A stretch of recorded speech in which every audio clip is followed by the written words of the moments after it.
Hello everyone, कैसे हैं आप सब। उम्मीद करता हूँ आप सब अच्छे होंगे। दोस्तों, अगर अभी तक आपने हमारे चैनल को सब्सक्राइब नहीं किया है तो प्लीज़ सब्सक्राइब कर लीजिए, और अगर आपने हमारे चैनल को सब्सक्राइब कर लिया है तो उसके लिए थैंक यू। दोस्तों, आज के इस लेक्चर में हम डिस्कस करेंगे मेनिंजाइटिस के बारे में। आज हम जानेंगे कि मेनिंजाइटिस क्या होता है। तो चलिए आज की वीडियो को स्टार्ट करते हैं। दोस्तों, अगर हम ध्यान से देखें तो मेनिंजाइटिस दो वर्ड से मिलकर बना है। पहले मेनिंजियस और दूसरा आइटिस। अब मुझे बताने की जरूरत नहीं है कि आइटिस का मतलब क्या होता है, आप सभी को पता होगा। आइटिस का मतलब होता है इन्फ्लामेशन। शुरुआत से जब से हमने डिजीज पोर्शन स्टार्ट किया है नर्सिंग सॉल्यूशन पे, तो हर डिजीज के स्टार्टिंग में मैं बताता हूं कि आइटिस वर्ड जिस वर्ड के भी पीछे आ जाए तो उसका मतलब होता है इन्फ्लामेशन। ठीक है, जैसे एग्जांपल के थ्रू अगर हम समझें तो साइनोसाइटिस यानी कि साइनस कैविटी में इन्फ्लामेशन हो जाना, लैरिंग्स में इन्फ्लामेशन हो जाना इज कॉल्ड लेरेंजाइटिस। ठीक है, तो उसी तरह यहाँ पे मेनिंजियस लेयर में इन्फ्लामेशन को हम लोग बोलते हैं मेनिंजाइटिस। क्या बोलते हैं? मेनिंजियस लेयर जो होता है, अभी हम जानेंगे कि ये लेयर क्या होता है, लेकिन आई होप आप लोग को पता भी होगा कि मेनिंजाइटिस क्या है।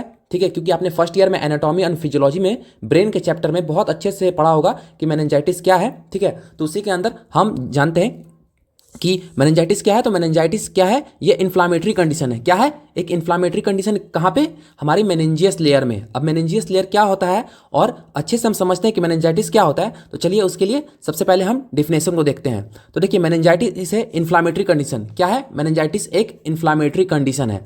अब ये मेनिंजाइटिस होता क्या है, यानी कि मेनिंजियस लेयर होता क्या है, तो ये एक प्रोटेक्टिव लेयर है। कहाँ पे? हमारी सराउंड द ब्रेन, यानी कि जो हमारा ब्रेन होता है उसके कवरिंग प्रोवाइड करता है। मेनिंजियस क्या करता है? हमारे ब्रेन को एक कवरिंग प्रोवाइड करता है। साथ ही साथ ये हमारे स्पाइनल कॉर्ड, जो हमारी स्पाइनल कॉर्ड होती है यानी कि रीढ़ की हड्डी जो होती है, तो उसके अंदर जो हमारे बहुत सारे नर्व्स होते हैं उसको भी ये क्या करता है? स्पाइनल को एक कवरिंग प्रोवाइड करता है। ठीक है, सपोज कि ये देखिए, ये हमारा ब्रेन है, मैं यहाँ ड्रॉ कर रहा हूँ। ठीक है, और यहाँ से हमारी स्पाइनल नर्व निकल रही है। ठीक है, और ये क्या है?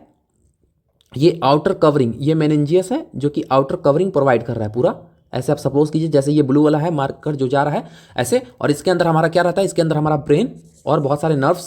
सॉरी, मैं इस कलर ले लेता हूँ, मैं इसको यहाँ से कट कर देता हूँ। ठीक है, अब देखिए इसके अंदर हमारा ब्रेन है, नर्व्स है, बहुत सारे नर्व सेल्स हैं, और यहाँ पे भी जो हमारे नर्व सेल्स होते हैं और न्यूरॉन्स होते हैं। ठीक है, तो ये हमारे प्रोटेक्ट रहते हैं। ये क्या करता है? मेनिंजियस क्या करता है? ये एक प्रोटेक्टिव लेयर है। किस चीज़ का? हमारे ब्रेन का, जो कि हमारे स्पाइनल कॉर्ड और ब्रेन को एक कवरिंग प्रोवाइड करता है, एक प्रोटेक्टिव लेयर प्रोवाइड करता है। उसी को हम क्या कहते हैं? मेनिंजियस। और इसके अंदर इन्फ्लामेशन की कंडीशन को क्या कहते हैं? मेनिंजाइटिस। अब ये किसी भी पैथोलॉजिकल कंडीशन की वजह से हो जाता है या किसी एटियोलॉजिकल कंडीशन की वजह से हो सकता है। जैसे कि पैथोलॉजिकल कंडीशन हम देखें, यानी कि कोई डिजीज कंडीशन देखें, तो जैसे बैक्टीरियल इन्फेक्शन या वायरल इन्फेक्शन वायरस की वजह से, या फंगल इन्फेक्शन, पैरासाइट, या some times of non infection condition. Non infection condition मतलब कि किसी ट्रॉमा की वजह से, या किसी अदर ऑर्गन में डिजीज है, या किसी अदर ऑर्गन में किसी तरह का फेलियर है, जैसे कि हिपैटिक फेलियर है या आपके किडनी में फेलियर है, तो उसकी वजह से क्या हो जाता है कि कभी कभी मेनिंजाइटिस कॉज हो सकता है। साथ ही साथ जब अब हमारे अदर ऑर्गन में, जैसे कि किसी को ट्यूबरकुलोसिस हो गया है, टीबी हो गया है, तो उसकी वजह से क्या होता है कि उसकी वजह से भी मेनिंजाइटिस होने के चांसेस इंक्रीज हो जाते हैं। तो उसे ही हम कहते हैं कि अगर अदर ऑर्गन में अगर इन्फेक्शन है और वो इन्फेक्शन हमारे अदर ऑर्गन को इफेक्ट करता है, तो उसकी वजह से भी क्या हो सकता है? मेनिंजाइटिस होने के चांसेस इंक्रीज हो जाते हैं। तो इसे ही हम मेनिंजाइटिस कहते हैं। क्या है मेनिंजाइटिस? फिर से हम एक बार रिपीट करते हैं। तो मेनिंजाइटिस एक इन्फ्लामेटरी कंडीशन है। कहाँ पे? हमारे मेनिंजियस लेयर में। और मेनिंजियस लेयर क्या होता है? ये एक आउटर लेयर होता है जो कि हमारे सराउंड कहाँ करता है? हमारे ब्रेन को और हमारे स्पाइनल कॉर्ड को, जो कि प्रोटेक्ट करता है। उसके अंदर जितने भी सेल्स होते हैं, न्यूरॉन्स होते हैं, उसको प्रोटेक्ट करता है। अगर जब भी आपको मेनिंजाइटिस की कंडीशन देखने को मिलती है तो उसके साइन एंड सिम्टम्स क्या मिलते हैं, हम ब्रीफ में अभी समझेंगे। अभी सारे हम एक एक कॉजेज को, जितने भी कॉजेज है, पैथोलॉजिकल कॉजेज हैं या एटियोलॉजिकल कॉजेज हैं, उसको हम डीप में अच्छे से समझेंगे।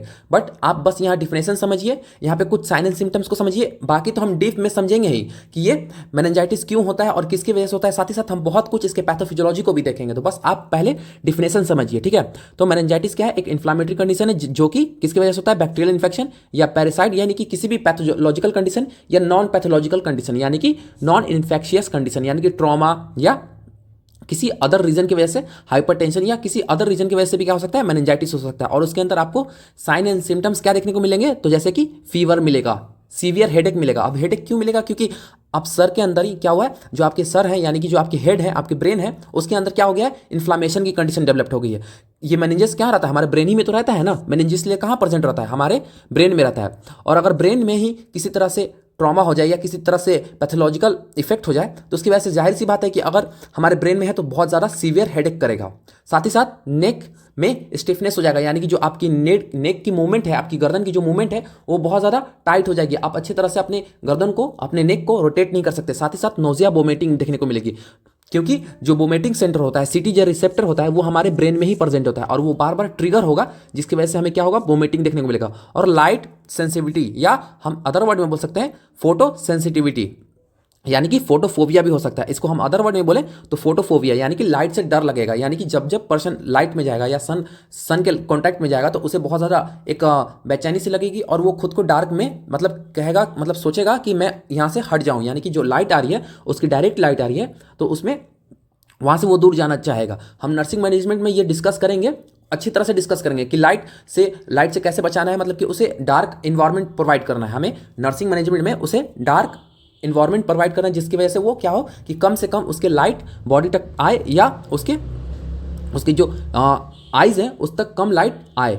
ठीक है, तो आई होप आपको अब क्लियर हो गया होगा कि मेनिंजाइटिस क्या है। तो ये एक इन्फ्लामेटरी कंडीशन है जो कि हमारे मेनिंजियस में होता है। तो आइए थोड़ा सा हम मेनिंजियस को अच्छी तरह से डिस्कस करते हैं। अगर बहुत लोग को अभी भी नहीं पता है कि मेनिंजियस कहाँ होता है या ये इन्फ्लामेटरी की कंडीशन हमें कहाँ देखने को मिलेगी, एग्जैक्ट कहाँ मिलेगी ये जो मेनिंजाइटिस है, ठीक है, मेनिंजियस में तो होता है, हमारे जो मेनिंजियस लेयर होती है ब्रेन की उसमें तो होता है, बट एग्जैक्ट ये मेनिंजाइटिस होता कहाँ पे है भैया? ये मेनिंजाइटिस आखिर होता कहाँ है? 3 लेयर होती है, आप सबको पता होगा, धीरे धीरे सबको याद होगा, 3 लेयर से मेनिंजियस बना रहता है। ठीक है, तो उसके अंदर एग्जैक्ट मेनिंजाइटिस होता कहाँ है? तो चलिए आइए अब उसको देखते हैं। और हाँ, एक और चीज़, ये मेनिंजाइटिस को एक और नाम से जाना जाता है स्पाइनल मेनिंजाइटिस। ठीक है, सॉरी, मेनिंजाइटिस को एक और नाम से जाना जाता है स्पाइनल मेनिंजाइटिस। मुझे एक बुक में मिला तो मैंने सोचा कि मेंशन कर दूं, क्योंकि देखिए नर्सिंग सॉल्यूशन का यही एम है कि एक छोटी से छोटी भी चीज़ मैं यहाँ मेंशन कर दूं। अगर आप लोग को नहीं मिलेगा तो आप लोग मेंशन नहीं कीजिएगा, लेकिन मुझे एक जगह मिला, ठीक है, और मैंने गूगल भी किया तो वहाँ पे भी मुझे मिला। तो अदर नेम मेनिंजाइटिस को एक अलग नेम से भी जानते हैं जिसे स्पाइनल मेनिंजाइटिस कहते हैं। ठीक है, तो आइए अब हम मेनिंजियस लेयर को थोड़ा सा डिस्कस करते हैं और ये इन्फेक्शन की कंडीशन यानी कि मेनिंजाइटिस की कंडीशन हमें कहाँ डेवलप मिलेगी। तो सपोज कीजिए ये आपका ब्रेन है, ठीक है, और मैं इसको जूम कर दूँ, थोड़ा सा जूम कर दूं तो मुझे कुछ कैसा देखने को मिलेगा, मुझे ऐसा देखने को मिलेगा जैसा ये डायग्राम के अंदर है। ठीक है, आप इतने पोर्शन को अभी छोड़ दो, इतने पोर्शन को, जितना मैंने लाइन ड्रॉ किया उस पोर्शन को हटा दो। ठीक है, ये नॉर्मल मेनिंजियस है, इस पोर्शन को आप हटा दो। सबसे पहले आपको स्कल्प दिखेगा, स्किन दिखेगा, यानी कि जो आपके मसल्स होते हैं, जो कि आउटर कवरिंग होता है ब्रेन का, सॉरी ब्रेन का नहीं, आपके बोन का, तो वो स्कल दिखेगा आपको, जो कि बहुत सारे यहाँ पे हेयर फॉलिकल्स होते हैं और आपके हेयर ग्रोथ करते हैं, यहीं से आपकी हेयर ग्रोथ करते हैं, यानी कि आपके स्कल्प पे से। ठीक है, उसके बाद प्रियोस्टियम दिखेगा just below the scalp. Scalp के नीचे क्या दिखेगा आपको? एक प्रियोस्टियम, एक लेयर है, वो आपको दिखेगा। उसके बाद आपको क्या मिलेगा? उसके बाद आपको स्कल मिलेगा, यानी कि बोन मिलेगा। जो हमारी क्रेनियम, बहुत सारी जो बोन होती है, जो जितने भी हमारी हेड की बोन होती है वो आपको देखने को मिलेगा। और उसके बाद ड्यूरामेटर मिलेगा। उसके बाद क्या मिलेगा? बोन के जस्ट नीचे क्या मिलेगा आपको? ड्यूरामेटर, जो कि 2 लेयर में डिवाइड होता है, जिसका पहला लेयर है पेरियोस्टियल लेयर और मेनिंजियल लेयर। ठीक है, क्लियर हुआ? पेरियोस्टियल लेयर और मेनिंजियल लेयर, ड्यूरामेटर 2 लेयर में डिवाइड होता है। और ड्यूरामेटर के बाद आता है एरेक्नोइड मैटर। ठीक है, मेन फंक्शनल मैटर यही होता है, मतलब कि जो हमारा एरेक्नोइड मैटर होता है यही फंक्शनल यूनिट होता है। ज़्यादातर फंक्शनल यूनिट होता है, मतलब कहने का मतलब है कि बहुत ज़्यादा ब्लड सप्लाई या बहुत ज़्यादा जो हमारा सेरेब्रो स्पाइनल फ्लूइड होता है, CSF होता है, वो यहीं पे प्रोडक्शन होता है, यानी कि एरेक्नोइड मैटर के पास ही। ठीक है, तो वहाँ पे उसके बाद हमें क्या मिलता है? अभी आप ये छोड़ दो ये क्या लिखा हुआ है। ठीक है, उसके बाद जस्ट हमें क्या देखने को मिलता है? पाया मैटर, यानी कि सबसे पहले हमें ड्यूरामेटर मिलता है। ड्यूरामेटर भी 2 लेयर में डिवाइड होता है। उसके बाद हमें एरेक्नोइड मैटर मिलता है। उसके बाद हमें पाया मैटर मिलता है। और उसके बाद ग्रे मैटर और व्हाइट मैटर आप सभी को पता होगा, तो उतना हम डीप में नहीं जाते क्योंकि वो एनाटॉमी एंड फिजियोलॉजी का है। तो मेन हमको पहले, अगर कभी भी मेनिंजाइटिस हो किसी पर्सन में, तो हमें कहाँ पे इन्फ्लामेशन देखने को मिलेगा? तो जो एरेक्नोइड मैटर है ना, जो एरेक्नोइड मैटर है और जो पाया मैटर है, जो बीच में ये स्पेस होता है जिसे हम बोलते हैं सब एरेक्नोइड स्पेस। क्या बोलते हैं? सब एरेक्नोइड स्पेस। मैंने ए लिख दिया, आप समझ जाना, एरेक्नोइड लिखा है मैंने। ठीक है, एरेक्नोइड स्पेस यहाँ पे है, एरेक्नोइड स्पेस, यानी कि सब मतलब कि नीचे, यानी कि एरेक्नोइड मैटर के जस्ट नीचे एक स्पेस होता है जहाँ पे क्या होता है? CSF होता है, यानी कि सेरेब्रो स्पाइनल फ्लूइड यहाँ पे लिखा हुआ है, वो इन्फेक्टेड हो जाता है। अब यहीं पे इन्फेक्शन क्यों होता है? थोड़ा सा ये भी आ रहा होगा भैया कि ठीक है भैया यहाँ पे इन्फेक्शन की कंडीशन होता है, हम मान लिए, आपने बताया कि एरेक्नोइड मैटर में उसके नीचे, एरेक्नोइड मैटर जो होता है उसके नीचे, यानी कि सब एरेक्नोइड मैटर होता है, वहाँ पे हमें इन्फ्लामेशन की कंडीशन देखने को मिलती है जिसे हम मेनिंजाइटिस कहते हैं। साथ ही साथ ये एरिया यानी कि पाया मैटर है उसको भी इफेक्ट करता है। बट भैया यहीं पे इन्फ्लामेशन की कंडीशन सबसे पहले हमें क्यों देखने को मिलती है? अब क्यों देखने को मिलती है? क्योंकि इसका रीज़न यहाँ पे है। जो हमारा सब एरेक्नोइड मैटर होता है, यानी कि जो एरेक्नोइड मैटर के नीचे होता है और ये जो पाया मैटर होता है उसके ऊपर होता है, वहाँ पे क्या होता है, ब्लड सप्लाई होता है। अब ब्लड सप्लाई होता है तो जो भी माइक्रो ऑर्गेनिज्म होता है वो ब्लड के द्वारा फ्लो करते करते कहाँ तक जाता है, हमारे ब्रेन तक। ठीक है, सपोज कीजिए कि आपके रेस्पिरेटरी ट्रैक के द्वारा या किसी भी ट्रैक के द्वारा, माउथ ट्रैक के द्वारा या किसी भी ट्रैक के द्वारा क्या हुआ कि बैक्टीरिया इंटर कर गया कहाँ, ब्लड वेसल्स पे। अब सपोज करना इस डायग्राम में आप देखो, ठीक है, ये ब्लड वेसल्स में यहाँ माइक्रो ऑर्गेनिज्म आ गया, ये धीरे धीरे क्या करेगा, आपके ब्रेन तक जाएगा। ये ब्लड वेसल्स आपकी ब्रेन तक जा रही है, मुझे पूरा ब्लड वेसल्स ड्रॉ करना होगा ना, और ये ब्लड वेसल्स यहाँ पे मर्ज हो जा रही है, सपोज करो।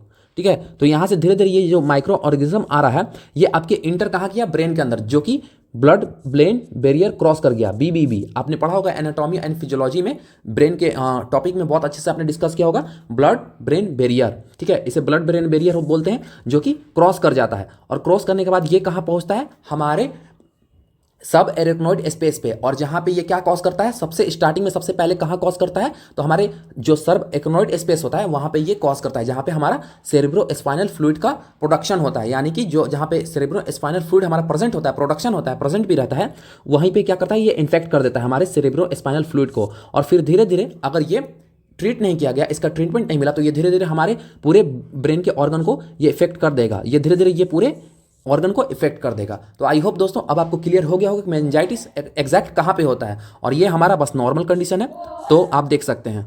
तो आई होप दोस्तों अब आपको क्लियर हो गया होगा कि मेनिंजाइटिस क्या है और ये कहाँ इन्फेक्शन होता है। तो आइए कुछ मेनिंजेस के बारे में थोड़ा सा डिस्कस कर लेते हैं। वैसे तो हम सबको पता है कि मेनिंजेस क्या है, मैंने ऊपर बताया भी है कि मेनिंजेस क्या है। तो मेनिंजेस एक प्रोटेक्टिव लेयर है जो कि हमारे ब्रेन और स्पाइनल कॉर्ड को प्रोटेक्ट करता है फ्रॉम द इंजरी और प्रोवाइड सपोर्ट एंड स्ट्रक्चर। जो ब्रेन का नॉर्मल स्ट्रक्चर है उसके फंक्शन को, उसके पोस्चर को, सपोर्ट को बनाए रखता है। ये क्या, मेनिंजियस, जो कि आउटर लेयर होता है ब्रेन का और स्पाइनल कॉर्ड का। साथ ही साथ इसके अंदर क्या होता है, ये कंटेन करता है नर्व्स, जितने भी नर्व सेल्स होते हैं, ब्लड वेसल्स होते हैं, ठीक है, और साथ ही साथ फ्लूइड। कौन सा फ्लूइड, तो सेरेब्रो स्पाइनल फ्लूइड, जो कि CSF होता है, जहां प्रोडक्शन होता है। हमने ऊपर डिस्कस किया कि जो सब एरेक्नोइड होता है वहां पे ये पाया जाता है सेरेब्रो स्पाइनल फ्लूइड, जो कि स्पाइनल कॉर्ड में भी पाया जाता है, यानी कि वहां भी ये रहता है। तो आई होप दोस्तों अब आपको क्लियर हो गया होगा कि मेनिंजाइटिस क्या है। थोड़ा सा एक डिफरेंस है जिसको हम जान लेते हैं, उसके बाद हम इसके टाइप्स को देखेंगे, मेनिंजाइटिस के टाइप्स को देखेंगे, ठीक है। लेकिन सबसे पहले हम थोड़ा सा ये डिफरेंस को भी जान लेते हैं। तो difference between meningitis and encephalitis बहुत ज़्यादा इंपॉर्टेंट है ये डिफरेंस को भी जानना, क्योंकि इंसेफेलाइटिस भी एक इन्फ्लामेटरी कंडीशन है ब्रेन के अंदर। क्या है, ये इन्फ्लामेटरी कंडीशन है, यानी कि इन्फ्लामेशन की कंडीशन कहाँ पे होता है, हमारे ब्रेन में होता है। तो ये क्या है, इंसेफेलाइटिस क्या है, एक सीरियस कंडीशन है जिसके अंदर क्या होता है, इन्फ्लामेशन होता है इन ब्रेन, यानी कि ब्रेन में हमारा इन्फ्लामेशन होता है। और मेनिंजाइटिस में भी क्या होता है, इन्फ्लामेशन होता है। तो इस दोनों में डिफरेंस क्या है दोस्तों, तो इन दोनों में डिफरेंस ये है कि जो इंसेफेलाइटिस होता है वो सिर्फ हमारे ब्रेन के अंदर होता है, ठीक है। इंसेफेलाइटिस क्या होता है, हमारे ब्रेन के अंदर होता है, पर जो मेनिंजाइटिस होता है ये हमारे ब्रेन और स्पाइनल कॉर्ड दोनों को इफेक्ट करता है, ठीक है। तो मेनिंजाइटिस क्या होता है, ये हमारे इन्फ्लामेटरी कंडीशन है but brain and spinal cord. But क्या होता है कि एंसेफेलाइटिस में क्या होता है कि ये सिर्फ हमारे ब्रेन के सेल्स को, ब्रेन के लेयर्स को, मेनिंजियस को ये इफेक्ट करता है, उनमें इन्फ्लामेशन की कंडीशन डेवलप करता है। तो कभी हम नेक्स्ट क्लास में मेनिंजाइटिस को भी इंसेफेलाइटिस को भी ब्रीफ में समझेंगे। एक स्पेसिफिक वीडियो आएगी इंसेफेलाइटिस पे भी, शायद अगली वीडियो ही हो सकती है वो। तो उसके लिए कुछ नहीं करना है, उसके लिए बस आपको हमारे नर्सिंग सॉल्यूशन चैनल को सब्सक्राइब करके रखना है, और हमारा यूं ही नर्सिंग सॉल्यूशन का एक पार्ट बन के रहना है, एक आर्मी बनना है, हमारा एक सपोर्ट करना है, जिससे हमें भी बहुत ज़्यादा मोटिवेशन मिले। क्योंकि आप एक सब्सक्राइब करते हो तो आपसे इसका कुछ नहीं जाता, ठीक है, इससे आपका कुछ नहीं जाएगा। बट एक क्या होता है ना कि मुझे वीडियो बनाने में बहुत ज़्यादा मोटिवेशन मिलती है कि मुझसे एक नए सब्सक्राइबर जुड़े हैं और वो मेरी वीडियो को वॉच कर रहे हैं। तो मेरा यही एम रहता है कि उनको मैं अच्छा कंटेंट दूं, एक PDF फॉर्म में नोट्स दूं कि उनकी हेल्प हो सके। और स्टडी करना कोई गलत बात नहीं है, आप बहुत साइड से, बहुत जगह से, बहुत यूट्यूबर आजकल तो बहुत हो गए स्टडी लाइन में, तो आप कहीं से भी पढ़ सकते हो। बट एक होता है ना कि नॉलेज हर जगह से लेना चाहिए, तो उसके लिए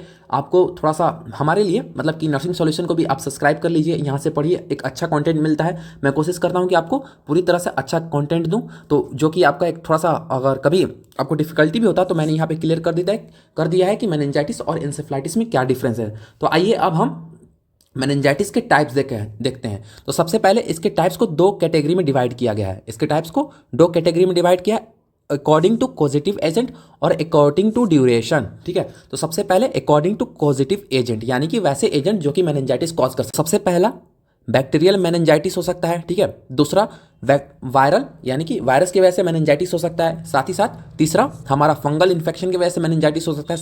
साथ ही साथ चौथा यानी कि चार वाला हमारा पैरासाइटिक की वजह से यानी कि पैरासाइट की वजह से भी मेनिंजाइटिस हो सकता है। तो आइए अब हम अकॉर्डिंग टू ड्यूरेशन देखते हैं मेनिंजाइटिस कितने टाइप्स के होता है। तो अकॉर्डिंग टू ड्यूरेशन यानी कि कितने समय के लिए होता है, तो एक्यूट मेनिंजाइटिस होता है और एक क्रोनिक मेनिंजाइटिस होता है। एक्यूट मेनिंजाइटिस बैक्टीरिया की वजह से होता है या किसी भी इटोलॉजिकल रीजन की वजह से होता है, जो कि हम नीचे अच्छे से डिस्कस करेंगे। क्या होता है कि हमारी जो मेनिंजियस लेयर होती है उसमें इन्फ्लामेशन देखने को मिलता है और ये कभी कभी सीवियर होता है। ये severe life threatening condition develop कर देता है, जिसकी वजह से कभी कभी लाइफ थ्रेटनिंग कंडीशन डेवलप हो जाए, जिसकी वजह से पेशेंट जो होता है जिससे मेनिंजाइटिस की प्रॉब्लम है वो डेड भी कर सकता है, क्योंकि ये हमारे ब्रेन को इफेक्ट करता है। और ब्रेन हमारा क्या है, एक मोस्ट वाइटल ऑर्गन है। हमारे कुछ कुछ ऐसे ऑर्गन है जो कि मोस्ट वाइटल ऑर्गन है, जैसे कि हमारा हार्ट हो गया। जो हमारी हार्ट है वो भी एक मोस्ट वाइटल ऑर्गन है, जो हमारी ब्रेन है वो भी एक मोस्ट वाइटल ऑर्गन है। तो इसमें अगर प्रॉब्लम डेवलप्ड होती है तो ये कभी कभी लाइफ थ्रेटनिंग कंडीशन भी डेवलप्ड हो जाता है। तो आइए दोस्तों अब क्रोनिक मेनिंजाइटिस को समझते हैं। तो क्रोनिक मेनिंजाइटिस क्या है, जब एक्यूट मेनिंजाइटिस बार बार हो,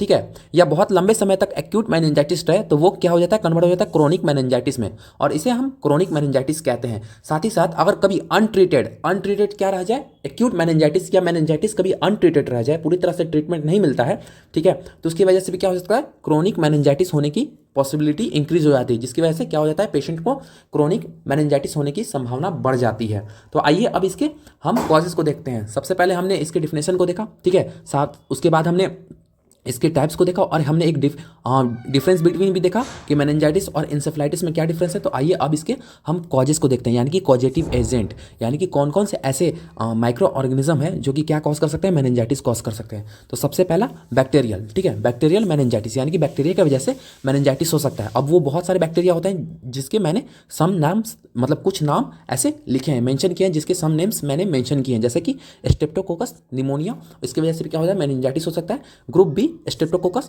ऐसे नाइजीरिया मेनिंजाइटिस, इसकी वजह से भी हो सकता है। हेमोफिलस इकोलाई, ठीक है, माइकोबैक्टीरियम ट्यूबरकुलोसिस, बहुत सारे ऐसे बैक्टीरिया हैं, ठीक है, आप ऐसे नाम याद रख लें या एक दो नाम भी याद रखेंगे तो आपको बहुत इनफ है। या आप कभी कभी अगर शॉर्ट में क्वेश्चन आता है मेनिंजाइटिस क्या है, तो आप डायरेक्ट बस बैक्टीरियल मेनिंजाइटिस या बैक्टीरिया भी लिख सकते हैं, ठीक है। साथ ही साथ वायरल मेनिंजाइटिस, यानी कि कुछ वायरस की वजह से, जैसे कि मम्स, ठीक है, ये एक वायरस है, हर्पेक्स वायरस, ठीक है, और इन्फ्लुएंजा और मेनिंजाइटिस, इसकी वजह से भी क्या होता है कि हमें वायरल मेनिंजाइटिस होने की जो पॉसिबिलिटी होती है वो इंक्रीज हो जाती है। उसके अंदर भी क्या होता है, चिकन पॉक्स और ऐसे बहुत सारे सिंगेला, ऐसे ऐसे जो हमारे हर्पस वायरस के अंदर आते हैं, जो कि बहुत ज़्यादा, इसके अंदर भी एक क्लासिफिकेशन है, उसकी वजह से भी क्या होता है, मेनिंजाइटिस होने की संभावना यानी कि उसकी पॉसिबिलिटी इंक्रीज हो जाती है। तो कुछ और भी एजेंट है, जैसे कि फंगल, ठीक है, फंगल मेनिंजाइटिस की वजह से भी हो सकता है और पैरासाइटिक मेनिंजाइटिस की वजह से भी हो सकता है। ये सारे माइक्रो ऑर्गेनिज्म हैं जो कि मेनिंजाइटिस कॉज करते हैं। साथ ही साथ अब हम कुछ नॉन इन्फेक्शियस कॉजेज को जानते हैं जो कि क्या कॉज कर सकते हैं, मेनिंजाइटिस कॉज कर सकते हैं। हमने डिफिनेशन ही में देखा कि मेनिंजाइटिस दो वजह से भी हो सकता है, एक किसी माइक्रो ऑर्गेनिज्म की वजह से, किसी पैथोलॉजिकल कंडीशन की वजह से, और नॉन पैथोलॉजिकल कंडीशन यानी कि किसी इंजरी की वजह से या किसी ड्रग्स की वजह से। तो कुछ सर्टेन ऐसे मेडिसिन है जो कि मेनिंजाइटिस कॉज कर सकते हैं, जैसे कि एनसेट्स और एंटीबायोटिक क्या कर सकते हैं, मेनिंजाइटिस कॉज कर सकते हैं। साथ ही साथ हेड इंजरी, अगर हेड में आपकी इंजरी हो गई हो, अगर आपके हेड में सीवियर ट्रॉमा हो गया हो, चोट लग गया हो, उसकी वजह से भी क्या होता है, मेनिंजाइटिस होने की पॉसिबिलिटी यानी कि उसके चांसेस इंक्रीज हो जाते हैं। साथ ही साथ ब्रेन की अगर कभी सर्जरी हुई हो और उसमें एसेप्टिक टेक्निक यूज़ ना हुआ हो, तो उसकी वजह से इन्फेक्शन होने के चांसेस इंक्रीज हो जाते हैं। साथ ही साथ ब्रेन की अदर डिजीज़, अगर ब्रेन में इसकी वजह से कोई भी ट्यूमर हो गया, या एक उसमें एसेप्सिस मतलब कि पस का फॉर्मेशन हो गया, उसकी वजह से भी क्या हो सकता है, मेनिंजाइटिस होने की पॉसिबिलिटी, उसके चांसेस इंक्रीज हो जाते हैं। तो आई होप दोस्तों अब आपको क्लियर हो गया होगा कि मेनिंजाइटिस क्या है, उसके हमने डिफिनेशन को अच्छे से तरह से देखा, साथ ही साथ हमने टाइप्स को भी देखा और हमने कॉजेज को भी देखा। तो आइए अब इसके कुछ हम साइन एंड सिम्टम्स को देखते हैं कि अगर किसी पर्सन में मेनिंजाइटिस हो जाता है तो उसमें क्या साइन एंड सिम्टम्स हमको देखने को मिलेंगे। तो सबसे पहले ये ब्रेन का प्रॉब्लम है तो उसमें सीवियर हेडेक मिलेगा, क्योंकि क्या होगा कि हमारे अगर ब्रेन में कोई भी माइक्रो ऑर्गेनिज्म या किसी भी तरह का अगर डिजीज़ है, इन्फ्लामेशन है, तो कहीं ना कहीं हमारे अदर न्यूरॉन्स को डैमेज करने की कोशिश करेगा, जिसकी वजह से क्या होगा, जो हमारा पेन का सिग्नल है, जो हमारे पेन का रीज़न है हमारे ब्रेन के अंदर, वो एक्टिवेट होगा और जिसकी वजह से सीवियर हेडेक हो सकता है, यानी कि हमारे सर में बहुत ज़्यादा दर्द हो सकता है। हाई ग्रेड फीवर है, जाहिर सी बात है, अगर कभी भी इन्फ्लामेशन होता है तो हमने हर बार बताया है कि जब भी इन्फ्लामेशन रहेगी तो आपको फीवर रहेगा, और यहाँ पे तो ब्रेन की बात है, यानी कि मोस्ट वाइटल ऑर्गन है हमारा, तो वहाँ हमको फीवर जाहिर सी बात है देखने को मिलेगा, और वो भी कैसा फीवर, तो हाई फीवर, क्योंकि यहाँ पे हमारे ब्रेन में क्या होता है, हाइपोथैलेमस, और हाइपोथैलेमस क्या करता है, टेम्परेचर को रेगुलेट करता है। ठीक है। साथ ही साथ हमारा जो नेक है स्टिफनेस हो जाएगा, यानी कि जो हमारी गर्दन है उसमें मरोड़ आ जाएगी, क्रैम्प जैसा लगेगा, और उसकी वजह से हम जो अपने नेक की मूवमेंट है वो अच्छे तरह से नहीं कर पाएंगे और मूवमेंट बहुत ज़्यादा कम होगा। साथ ही साथ नोजिया, वोमिटिंग, और वोमिटिंग सेंटर भी कहाँ प्रेजेंट रहता है? हमारे ब्रेनी के पास प्रेजेंट रहता है, मेडुला ऑब्लंगेटा में। सीटीजे रिसेप्टर आप सभी को पता होगा, वो ट्रिगर हो जाने की वजह से क्या होता है कि वोमिटिंग इंड्यूस होती है, यानी कि वोमिटिंग बार बार होती है। लाइट से सेंसिटिविटी हो जाएगी, ठीक है, जिसे हम फोटोफोबिया कहते हैं। क्या होगा? जब भी पर्सन सन के कॉन्टैक्ट में जाएगा या एक्सेसिव लाइट की कॉन्टैक्ट में जाएगा तो उसको बहुत ज़्यादा इरिटेशन होगा और वो खुद को चाहेगा कि हम डार्क प्लेस में जाएं या डार्क अंधेरे रूम में, एक अच्छा ऐसा कमरा जहाँ पे लाइट की मतलब बहुत ज़्यादा डिम लाइट हो, ठीक है, पूरी तरह से लाइट नहीं हो लेकिन थोड़ी सी डिम लाइट हो, उस एरिया में जाना पेशेंट पसंद करेगा। साथ ही साथ कन्फ्यूजन एंड मेंटल स्टेटस रहेगा, यानी कि थोड़ा सा पेशेंट दिमाग से कन्फ्यूज रहेगा, और साथ ही साथ मेंटल स्टेटस भी हो सकता है। क्यों कन्फ्यूजन रहेगा? क्योंकि जो हमारे ब्रेन है उस तक ब्लड सप्लाई पूरी तरह से नहीं पहुंच पा रहा है, इन्फ्लामेशन है जिसकी वजह से बहुत ज़्यादा दिक्कत हो गई है, मतलब कि वहाँ पे इन्फ्लामेशन की कंडीशन डेवलप होगी, तो जाहिर सी बात है कि वहाँ पे कन्फ्यूजन रहेगा, क्योंकि ये चीज़ हमारी कहाँ इफेक्ट कर रही है? तो हमारे ब्रेन को इफेक्ट कर रही है। ब्रेन के अंदर क्या कर रही है? इन्फ्लामेशन कर रही है, जिसकी वजह से हमारे जितने भी नर्व्स हैं बहुत ज़्यादा एक तरह से काम नहीं करेंगे, जिसकी वजह से हमें कन्फ्यूजन हो सकता है। साथ ही साथ लैक ऑफ एनर्जी, लिथार्जी लगेगा, ठीक है, मेडिकल टर्म में हम लैक ऑफ एनर्जी को लिथार्जी कहते हैं, जिसकी वजह से हमारी जो फिजिकल एक्टिविटी है वो हम अच्छी तरह से कर नहीं पाएंगे, क्योंकि एनर्जी का प्रोडक्शन कम हो रहा है, क्योंकि हमारा जो ब्रेन है वो अच्छी तरह से काम नहीं कर पा रहा है। साथ ही साथ एक्सट्रीम नींद लगेगा, बहुत ज़्यादा स्लिपनेस होगा, हम बहुत ज़्यादा नींद लगेगा, क्योंकि हमारे जो ब्रेन है उसका एरिया जो है स्लीपिंग पैटर्न का वो बहुत ज़्यादा बिगड़ चुका है, क्योंकि हमारे ब्रेन ही के अंदर ये डिजीज़ हो रहा है। जाहिर सी बात है दोस्तों, ब्रेन के अंदर जितने भी हमारे सिस्टम हो वो सारे इफेक्ट होंगे, वो सारे सिस्टम यहाँ पे देखने को मिलेंगे। साथ ही साथ हमें लैक ऑफ एपेटाइट होगा, यानी कि लैक, एपेटाइट का मतलब होता है भूख लगना, और यहाँ पे लैक, लैक का मतलब नहीं लगना, यानी कि लॉस ऑफ एपेटाइट, यानी कि जो हमारा भूख लगने की क्षमता है, मतलब भूख नहीं लगेगी, सिंपल से मैं बोलूँ तो भूख नहीं लगेगी, लॉस ऑफ एपेटाइट हो जाएगा। साथ ही साथ सीजर्स भी देखने को मिलेगा, यानी कि हमें दौरे आएंगे। क्यों? क्योंकि बहुत ज़्यादा इलेक्ट्रिक का ट्रांसफर होगा न्यूरॉन्स के बीच, बहुत ज़्यादा इलेक्ट्रिक, मतलब कि बोल सकते हैं कि बहुत ज़्यादा मल्टीपल इलेक्ट्रिक जनरेट होने लगेंगे हमारे दिमाग के बीच, बहुत सारे न्यूरॉन का ट्रांसमिशन होने लगेगा इधर से उधर, जिसकी वजह से क्या हमें देखने को मिल सकता है? हमें सीजर भी देखने को मिल सकता है। तो आई होप दोस्तों आपको साइन एंड सिम्टम्स भी क्लियर हुए हैं। इसकी वजह से और भी बहुत सारे ऐसे साइन एंड सिम्टम्स को मिलेंगे देखने के लिए, लेकिन जो मेन है बहुत ज़्यादा इंपॉर्टेंट है, उस साइन एंड सिम्टम्स को मैंने इंक्लूड किया है यहाँ पे, जो कि मेनिंजाइटिस के कॉज में देखा गया है, मेनिंजाइटिस के डिजीज में ये देखा गया है। तो आइए अब हम जानते हैं कि मेनिंजाइटिस क्या ये कंजेनियस है, मतलब कि ये फैल सकता है? तो हाँ, अगर बैक्टीरियल, ठीक है, अगर बैक्टीरियल मेनिंजाइटिस है या वायरल मेनिंजाइटिस है, तो अगर पेशेंट कभी खांसता है या कफ करता है, या उसके एयर ड्रॉप के द्वारा क्या होता है, नोजल ड्रॉप के द्वारा क्या होता है कि एक हेल्दी पर्सन में ये इफेक्ट कर सकता है। बट अगर कब? जब वो बैक्टीरियल या वायरस है। मान लीजिए कि आपको माइकोप्लाज्मा निमोनिया का इन्फेक्शन है, उसकी वजह से आपको मेनिंजाइटिस हो गया, और आपके साथ एक हेल्दी पर्सन है, ठीक है, आपके साथ हेल्दी पर्सन है, आपने उस कफ किया, नीजिंग किया, उसकी वजह से क्या होगा कि ये जो हेल्दी पर्सन है उसको भी ये इफेक्ट कर गया, जिसकी वजह से इसके भी अंदर अब कुछ चीज़ें देखने को मिलेगी, यानी कि इसके भी अंदर भी मेनिंजाइटिस होने की पॉसिबिलिटी इंक्रीज हो जाएगी। ऐसा नहीं है कि अचानक से होगा, बट फिर भी इसके अंदर ऐसा देखा गया है कि मेनिंजाइटिस होने की चांसेस इंक्रीज होंगे। साथ ही साथ अदर डिजीज भी कुछ हो सकता है, जैसे कि बहुत सारे अलग डिजीज को भी, हमारे अदर ऑर्गन को भी वो डैमेज कर सकता है। तो आइए दोस्तों, अब हम किसी पेशेंट में मेनिंजाइटिस है तो हम क्या क्या डायग्नोस्टिक टेस्ट करवाएंगे, यानी कि क्या क्या हम उसका जांच करवा सकते हैं। तो सबसे पहले हिस्ट्री कलेक्शन करेंगे। सबसे पहले हम कभी भी डायग्नोस्टिक करते हैं तो उसमें हिस्ट्री कलेक्शन करते हैं। हिस्ट्री कलेक्शन के अंदर हम लोग क्या देखते हैं? पास्ट मेडिकल हिस्ट्री और पास्ट सर्जिकल हिस्ट्री। दोस्तों हमेशा हम बताएं, नर्सिंग सोल्यूशन में हमेशा हम ये बताएं कि हिस्ट्री कलेक्शन मोस्ट इंपॉर्टेंट है, history collection and physical examination. इसके बाद ही आप कोई टेस्ट लगा सकते हैं। सबसे पहले आप पूछोगे तो पेशेंट से कि आपको ये कब हुआ है, पास्ट में हुआ है या किसी मेडिसिन की वजह से हुआ है, या कब से हो रहा है, कब से नहीं हो रहा है। उसके बाद आप फिजिकल एग्जामिनेशन करोगे, स्टेथोस्कोप लगाकर, या उसको पाल्पेट करोगे कितने सीवियरिटी में पेन है, ठीक है, उसके पेन को मेजरमेंट करोगे। उसके बाद आप किसी टेस्ट के पास जा सकते हो, ठीक है। पहले हेल्थ केयर प्रोवाइडर के द्वारा ये सारी चीज़ें, ये दोनों चीज़ें चेक की जाएगी। पहले हिस्ट्री ली जाएगी, उसके बाद फिजिकल एग्जामिनेशन की जाएगी। उसके बाद क्या करेंगे? हम नोजल स्वैब लेंगे, मतलब कि नोजल से सिक्रीशन से वहाँ से स्वैब लेंगे, जिसकी में हम कल्चर करा के देख सकते हैं कि किस टाइप का बैक्टीरिया है, किस टाइप के बैक्टीरिया की वजह से वो मेनिंजाइटिस की पॉसिबिलिटी इंक्रीज हुई है, या मेनिंजाइटिस कॉज हुआ है, या इवन वो बैक्टीरियल है, या इवन वो पैरासाइटिक है, वायरल है, या किसी तरह फंगल है। ऐसे ऐसे बैक्टीरिया की वजह से हुआ है, तो उसको हम कल्चर करवा सकते हैं। साथ ही साथ हम लंबर से सैंपल लेंगे, यानी कि लंबर जो रीजन होता है हमारे स्पाइनल कॉर्ड का जो रीजन होता है, लंबर पंचर करेंगे, जिसमें से हम स्पाइनल रीजन से हम सैंपल लेंगे। किस चीज़ का? सीएसएफ का। सीएसएफ जो सेरेब्रो स्पाइनल फ्लूइड होता है वहाँ का हम सैंपल लेंगे। अब क्यों यहीं का सैंपल हम लोग लेते हैं? क्यों लेते हैं सीएसएफ का सैंपल? क्योंकि देखिए, जहाँ पे हमारा एरकनॉइड मैटर होता है वहीं पे बहुत ज़्यादा ब्लड सप्लाई होता है, और वहीं पे क्या होता है कि सीएसएफ वहीं पे इर्द गिर्द वहीं के रहता है, जो कि हमारे ब्रेन को प्रोटेक्ट करता है, हमारे ब्रेन को मॉइस्चराइज रखता है, और साथ ही साथ हमारे ब्रेन को न्यूट्रिएंट प्रोवाइड करता है, जिसकी वजह से हमारे ब्रेन हेल्दी रहते हैं और फंक्शनल रहते हैं।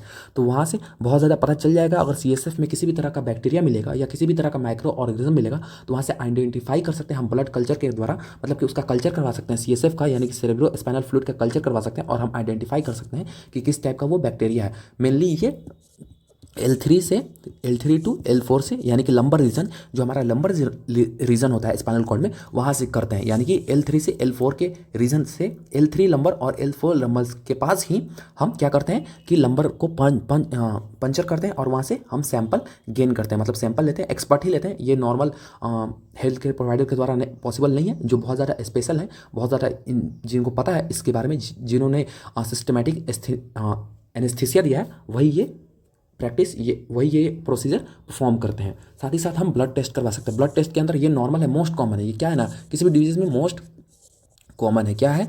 हमारा ब्लड टेस्ट। ब्लड टेस्ट तो मोस्ट कॉमन करवाते ही हैं। साथ ही साथ ब्लड में किसी टाइप का इन्फेक्शन है नहीं है, ब्लड कल्चर के लिए, सीबीसी काउंट के लिए, और साथ ही साथ डब्ल्यूबीसी काउंट के लिए हम ब्लड टेस्ट करवाते हैं। साथ ही साथ फिर हम स्टूल का सैंपल लेंगे, यानी कि स्टूल का टेस्ट करवाएंगे। उसमें भी हम क्या ही देखेंगे, सारे टेस्ट में कहीं ना कहीं एक तरह से हम क्या कर रहे हैं, माइक्रो ऑर्गेनिज्म को क्या कर रहे हैं, माइक्रो ऑर्गेनिज्म को आइडेंटिफाई कर रहे हैं, यानी कि किस तरह का माइक्रो ऑर्गेनिज्म है उसको क्या कर रहे हैं, डिटेक्ट कर रहे हैं। जिसकी वजह से क्या पता चल जाएगा कि जो मेनिंजाइटिस हुआ है वो किस रीज़न की वजह से हुआ। एक होता है ना कि इन्फॉर्मेशन, सटीक इन्फॉर्मेशन मिल जाएगी कि मेनिंजाइटिस जो हुआ है वो किसकी वजह से हुआ, और उसी के अकॉर्डिंग हम क्या कर सकते हैं, हम मैनेजमेंट कर सकते हैं। तो उसमें सबसे पहले हम देखते हैं मेडिकल मैनेजमेंट। ठीक है, अब जैसे बैक्टीरियल की वजह से मेनिंजाइटिस हुआ है तो हम एंटीबायोटिक चला सकते हैं। ठीक है, फंगल की वजह से मेनिंजाइटिस हुआ है तो एंटी फंगल चला सकते हैं, वायरल की वजह से हुआ है तो एंटी वायरल ड्रग्स चला सकते हैं। और साथ ही साथ इसके अलावा भी बहुत सारे ऐसे ड्रग्स होते हैं जो कि इन्फ्लामेशन को, पेन को रिड्यूस करते हैं, जैसे कि कॉर्टिकोस्टेरॉइड, ये डेक्सामेथासोन या प्रेडनिसोन, ऐसे ऐसे हम ड्रग्स चला सकते हैं जो कि क्या करते हैं, इन्फ्लामेशन को रिड्यूस करते हैं। साथ ही साथ एनाल्जेसिक्स जो ड्रग्स होते हैं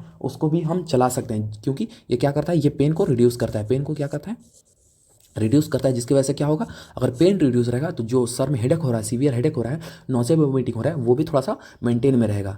तो आइए दोस्तों, अब हम तो ये तो जान गए कि मेडिकल मैनेजमेंट, तो कुछ कुछ वैक्सीन भी अवेलेबल है। अब मेनिंजाइटिस के तो वैक्सीन अवेलेबल नहीं है, बट मेनिंजाइटिस जिसकी वजह से होता है, सम बैक्टीरिया, जैसे कि हमने ऊपर डिस्कस किया, सम बैक्टीरिया या सम इन्फेक्शन के लिए क्या है, वैक्सीन अवेलेबल है। जैसे कि मेनिंजियोकोकल डिजीज़ एक डिजीज़ है जिसकी वजह से भी क्या होता है, मेनिंजाइटिस होता है, उसके लिए भी क्या है, वैक्सीन अवेलेबल है। यानी कि अगर आप पहले इसका वैक्सीन ले लेते हैं बचपन में या चाइल्डहुड में आप इंजेक्शन ले लेते हैं, एक वैक्सीन ले लेते हैं, तो उसकी वजह से आपको ये डिजीज़ नहीं होता, और इसकी वजह से अगर मेनिंजाइटिस हो रहा है तो वो भी आपको नहीं होगा। ठीक है, साथ ही साथ ट्यूबरकुलोसिस का भी वैक्सीन आता है। बहुत सारे ऐसे बैक्टीरियल इन्फेक्शन का क्या आता है, वैक्सीन आता है, जिसको हम चाइल्डहुड पीरियड में बहुत ज़्यादा, जब हम छोटे रहते हैं उस टाइम हम क्या करते हैं, वैक्सीनेशन लगता है हमें। तो अगर उस टाइम किसी ऐसे बैक्टीरियल का हमें वैक्सीन लगा है जो कि अब प्रीवियस में हमें मेनिंजाइटिस कॉज कर रहा है, तो उसकी वजह से हमें क्या होगा, मेनिंजाइटिस नहीं होगा। साथ ही साथ जैसे कि सिंपलेस्ट हर्पेक्स वायरस, जैसे कि चिकन पॉक्स, इन्फ्लुएंजा, मिसलियस, हम लम्प्स, ऐसे ऐसे जो वायरल इन्फेक्शन होते हैं, उसकी वजह से भी अगर मेनिंजाइटिस हो रहा है तो वो नहीं होगा, क्योंकि ऑलरेडी हमने इस चीज़ की वैक्सीन ले चुकी है। बट हाँ, अगर कभी नॉन इन्फेक्शियस रीज़न की वजह से हुआ, जैसे कि ट्रॉमा की वजह से हुआ, हेड इंजरी की वजह से हुआ, ट्यूमर की वजह से हुआ, अगर ब्रेन के अंदर ट्यूमर हो गया तो उसका तो ऐसे वैक्सीन अवेलेबल नहीं है। बट अगर कुछ चीज़ के ऐसे वैक्सीन अवेलेबल हैं जिसकी वजह से अगर मेनिंजाइटिस हो सकता है तो उसको हम प्रिवेंट कर सकते हैं। तो आई होप दोस्तों, जो भी हमने पढ़ा आज मेनिंजाइटिस के बारे में, एक ब्रीफ में नॉलेज लिया मेनिंजाइटिस के बारे में, हमने आज जाना कि मेनिंजाइटिस क्या है, इसके टाइप्स को भी देखा, बहुत अच्छी तरह से हम जाने कि मेनिंजाइटिस क्या है। तो मैं उम्मीद करता हूं दोस्तों कि आज का लेक्चर आपको बहुत अच्छे से क्लियर हुआ होगा। तो हम मिलते हैं आपसे अगली वीडियो में। बस मेरा यही आपसे एक रिक्वेस्ट है कि नर्सिंग सॉल्यूशन को सब्सक्राइब करें, बहुत ज़्यादा शेयर करें, अपने दोस्त तक ये वीडियो पहुँचाएँ, अपने फ्रेंड्स में पहुँचाएँ, अपने कॉलेज तक पहुँचाएँ, जिससे क्या हो कि हमारा एक फैमिली बने और मुझे भी मोटिवेशन मिले, क्योंकि मैं आपके लिए हर दिन हमेशा एक अच्छी वीडियो लाऊँ जो कि मेडिकल फील्ड से, हर एक मेडिकल स्टूडेंट के लिए, जैसे कि वो नर्सिंग फील्ड से हो, वो जीएनएम फील्ड से हो, या अलग अलग फील्ड से भी हो अगर मेडिकल के, तो उन तक ये वीडियो पहुंच सके और उन तक ये जा सके, और वो भी हमारे फैमिली मेम्बर का एक हिस्सा बने, जो कि नर्सिंग सॉल्यूशन का हिस्सा बने। तो हम मिलते हैं आपसे अगली वीडियो।